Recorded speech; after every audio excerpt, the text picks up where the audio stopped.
কাশ্মীরি হামলার পর থেকে বেড়েই চলছে ভারত ও পাকিস্তানের মধ্যে উত্তেজনা। বুধবার সিন্ধুর পানি বন্টন চুক্তি স্থগিত ঘোষণার পর পাকিস্তানে ওঠে প্রতিবাদের ঝড়। বৃহস্পতিবার রাজধানী ইসলামাবাদ ও করাচি শহরে বিক্ষোভে নামে শত শত মানুষ। পানি আগ্রাসনকে না বলুন এমন ব্যানার ও প্লেকার্ড হাতে বিক্ষোভে নামেন তারা।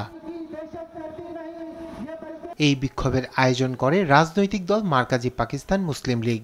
দলটির সভাপতি ইনামুর রহমান বলেন, কাশ্মীরের হামলাটি পূর্ব পরিকল্পিত। সিন্ধু পানি চুক্তি বাতিলের ষড়যন্ত্র করছে ভারত, এমন মন্তব্য করেন তিনি। ভারত একটি মিথ্যা পূর্ব পরিকল্পিত অভিযান পরিচালনা করেছে। ভারত পাকিস্তানের সঙ্গে সম্পর্ক ছিন্ন করার কথা বলেছে। তারা সিন্ধু পানি চুক্তি বাতিল করেছে। এটাই স্পষ্ট যে সবকিছুই পূর্ব পরিকল্পিত। ভারত নিজেই এই অভিযানের পরিকল্পনা করেছে, কারণ তারা পানি চুক্তি বাতিল করতে চায়।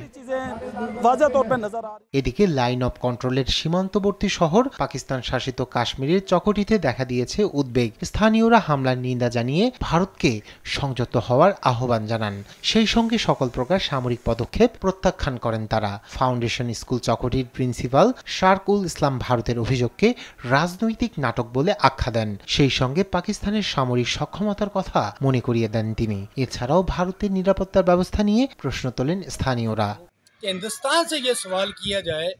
আমি বিশ্ব শান্তি রক্ষকদের ভারতকে প্রশ্ন করতে বলছি, তারা যদি পর্যটকদের নিরাপত্তা দিতে না পারে, তাহলে কেন তারা শান্তি ফিরিয়ে আনার কথা বলে কাশ্মীরে ৩৭০ ধারা বাতিল করলো? এটা সম্পূর্ণ প্রতারণা ও মিথ্যাচার। তাদের উচিত কাশ্মীরদের প্রাপ্য স্বাধীনতা দেয়া। তারা ভবিষ্যতে কাদের সঙ্গে থাকতে চায় তা নির্ধারণের সুযোগ দেয়া। এক সময়ে সবচেয়ে বড় জনবসতি ছিল চকটি। তবে ভারত পাকিস্তানের উত্তেজনার সময়ে ব্যাপক ক্ষতিগ্রস্ত হয় এলাকাটি। নিউজ ডেস্ক, দেশ টিভি।